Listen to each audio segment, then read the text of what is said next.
Hello, everyone. Thank you so much for joining me. My name is Meslin. I am a mental fitness trainer here on social media, and welcome to Mental Training with Mez. On this platform, we focus on strengthening the concentration and focus muscles. So we actually work out on this channel, but every once in a while, I want to do something where I'm sharing some principles about life, some facts, some truths about life that just sort of help to settle in to that state of mental peace that we're curating for ourselves by training our mind to remain in that state. A lot of people are not aware that they can actually go about the life that they want to see, the life that they desire to experience from a state of mental peace. We actually think we got to be always thinking, always hustling, always grinding, or that we can only have little bouts and little bits of pieces of mental rest. Well, the type of training that we do on this channel actually is faith-based. So it actually teaches us to have a mental discipline of remaining in a state of contentment, because that is just going to allow us to be more fluid in life. It's going to allow us to handle whatever situation or unexpected event, obstacle, challenge arises. It'll give us the opportunity and the possibility to know what to do in that moment. Because when you're functioning from a state of mental peace, of inner resolve, the action or the choice you make is never going to bring about a sense of regret. It's never going to bring about resentment. It's more than anything, it's going to give us a sense of confidence, because you now know it works. It works to be in a state of mental peace, living life, handling day-to-day activities, but also pursuing that vision we have for the life that we desire to see and experience. And if you are new to this channel, thank you so much for joining me. If you're not new, I consider you guys clients. Every single subscriber on this channel to me is a client.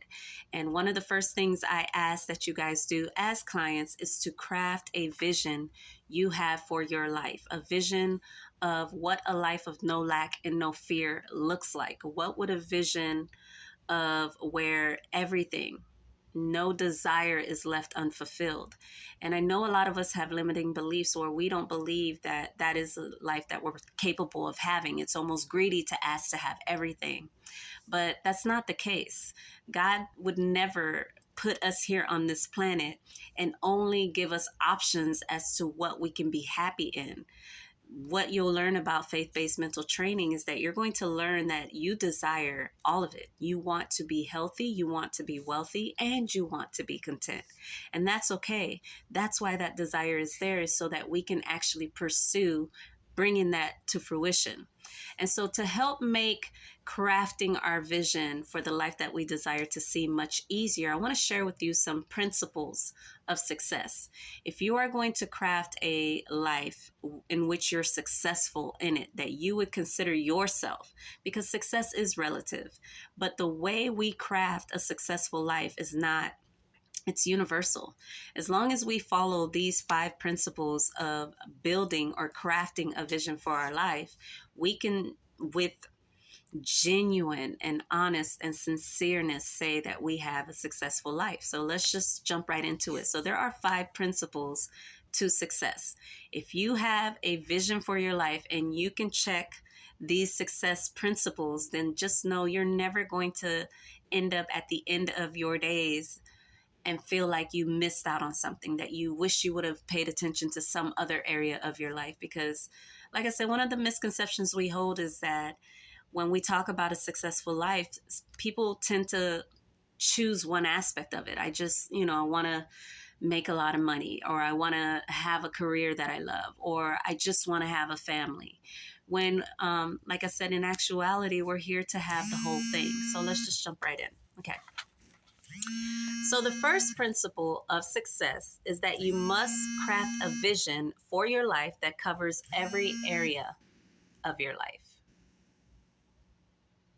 So one of the principles, if you are going to say you've lived a successful life at the end of your days, you want to know that the life that you crafted for yourself, that vision that you created for yourself, covered every area of your life. So you want to have spiritual success. This is your commitment, your devotion, your your obedience to God. You want to have personal success. This is, what do you want for you in terms of your physical body, the way you want to be seen and perceived in this world? You want to have social success. How do you want to engage and interact with clients, customers, friends, business partners, straight, and anyone? Like, this is, social success is how you want to be perceived. Personal success is how you want people to perceive you.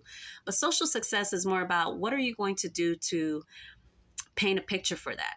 You want to be perceived a certain way, but there's a certain way that that looks, and how do you want that to fit into that narrative? You also want to have romantic success. Decide, again, if you are in a space right now where you just want to focus on you, then your romantic success is to fall in love with God. It's to fall in love with life. It's to fall in love with yourself. Later on down the line, if you want, this vision is intended to grow and expand, which we'll get there. But, just think of what you want right now. But romantic, this life is here to be enjoyed. It's here to be something that we love. And if you're going to love it, you have to romanticize it. You're going to have to be a certain type of person to have that life. It ain't like, don't be a taker, in other words, right? A lover is someone who gives. And so what does your romantic success area look like? Do you want to get married? Do you want to have kids? Or do you want to just focus on yourself and really learning and developing you before you even try to bring someone else into the mix? And then lastly, business success. What are some of the projects? I like to create what I call a business bucket list. So there are things that, the regular bucket list is things that you want to do before you die. I actually have a business bucket list, which are just things that I would like to create before I die. There's many different business areas, industries that I would love to dabble in and just want to create something in. And so you want to create a business success area for yourself. What are the things you want to create? How will they benefit the people you love? How will they benefit the people you're, sorry guys, forgot to put my phone on airplane mode.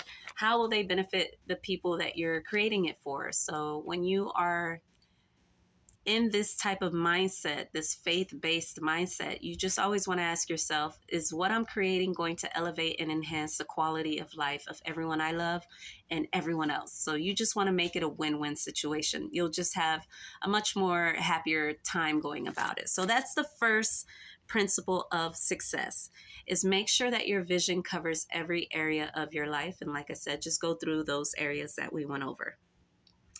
The second principle of success, to know that you are crafting a vision where you are going to have a successful life, is know that you can bring this vision to fruition. The cliche statement of, if you can conceive it, you can achieve it, is true.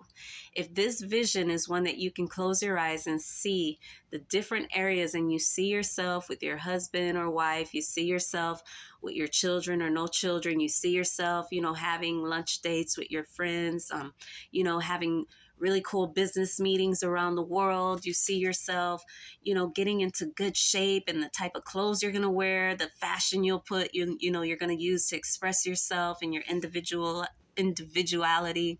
If you can see that for yourself, you can do it. You can absolutely do it. That's why I say one of the first things after you craft that vision for yourself is sit down and write it. The words that come to you when you are crafting these different areas of your life, that is the vision. And if you can put words to it, then you know exactly what that vision is, and you can begin to move toward that. So that's the third, that was the second one. Know that you can bring this vision to fruition. So it's not enough to just say, I want something. Really sit down and give me the details of what it is you want. Like, you want to be in a relationship. What does that relationship look like? What does it feel like? If you want to be a mother or a father, how do you look as a mother and father? How do you look as a daughter? How do you look as a friend? How do you look as a business person? Really give yourself details. This is like a blueprint, and no house is built without a blueprint. So sit down, write it out, and just continue to refine it as you go. That's the beauty about your vision, is that it can change, it will change, especially as you begin to acquire more knowledge and more information about yourself doing faith-based mental training. The third one, which we kind of touched upon, is once you have your vision, you must begin to take action on your vision. So, like I said, one of the first things you're going to do in terms of action is writing your vision out. So, a successful life is one where you know what it is you're doing. You know what it is you need to do. If I know one of my areas, which is personal success, is to get into great shape, then I know what action steps I need to take. I need to sit down, create a schedule for myself, figure out what time of the day I want to work out, what time of the day I want to, get my stretching, get my mental fitness training in. Just I'm going to write out my schedule, and then I'm going to start putting together my meal plans. Then I'm going to start putting together the type of workouts I want to do. And then I'm going to start laying out my clothes, going to bed early. There are steps we know we need to take once we have our vision. And what you're going to do is write down your action steps for every area, because what I just talked about was just in my personal success area. My romantic area, I want to go on more dates with my husband, start cooking more home cooked meals, do things outside of our comfort zones together. So there are other action steps for that are different in each area. So just write down those action steps and begin to implement them. Once you see them on paper, you know what it is you need to do, just start knocking them out. That was the third one. The fourth principle of success. Again, these are principles that are going to guarantee that you have a successful life at the end of this run, called the human experience. So the fourth one is you must move in spite of fear. You must move in spite of fear. That is your fourth principle of success. Fear is going to be there. Fear is not something that we need to treat as a negative emotion. Fear is there to keep us alert. And so the alertness is enhanced and amplified by fear. But when you are focused, your body tempo will actually relax in this state of alertness. That's what mental peace is. Faith-based mental training, what I share with you guys, is going to keep you in a state of alertness, but you're relaxed. You don't want to be in a state where you're easily manipulated, where you're easily distracted or easily swayed. You want to always be hyper alert to the moment. You want to know what's going on, and you want to be so sensitive to the moment that you are allowing God to give you eyes beyond eyes, that you can see beyond appearances. You can see people's energies. You can see the body posture, the way people are talking, the tonality, the gestures, the eye contact. You want to have a divine ability to pay attention. And that's what faith-based mental training is. Faith is a mental discipline. And to master mental discipline, we have to strengthen our concentration and focus muscles. But the most important thing about this principle is, yes, fear is going to be there. It's not an emotion that is negative. It's an emotion that can actually keep you focused and not allow you to be distracted, especially once you know whose you are. God designed us to have this life, and so we shouldn't have to be afraid of it, or afraid of the pursuit of it. And lastly, what is my last one? You must not limit or restrict yourself in any way when crafting your vision.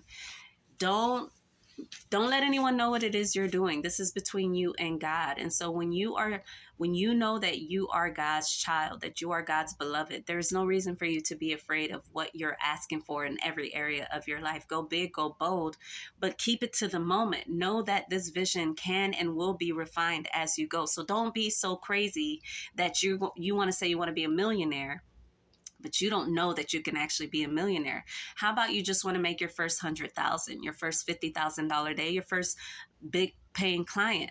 Start where you are, and then know that you are not limiting yourself in any way. And that is a successful life, one where you can constantly build and grow from. Bye, guys.